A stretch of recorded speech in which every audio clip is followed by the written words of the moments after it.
The solar electric system we're installing today is 4.5 kilowatts. The array is divided into 4 sub-arrays.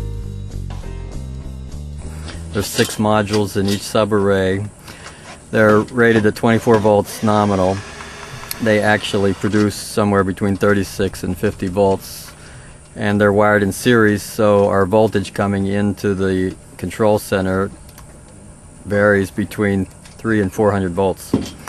So each array wiring comes into a combiner box where the positive circuit goes through a fused disconnect. So if we have it's overload protection.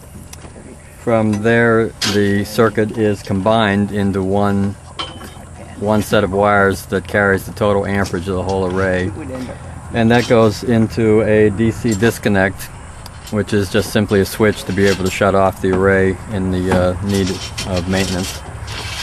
So from the DC disconnect, the combined voltage comes into the inverter, where it's transformed into 240 volts AC standard house current.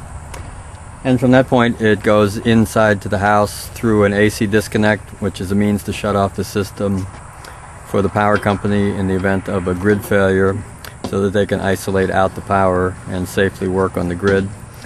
And then it goes into the main panel distribution box in the house through a breaker, in this case a 40 amp breaker, that backfeeds power into the house circuit, at which point the homeowner either consumes the power directly during the day if the system is making electricity, or if there's not enough of a load in the house to consume the power, it backfeeds into the grid and essentially makes your meter turn backwards.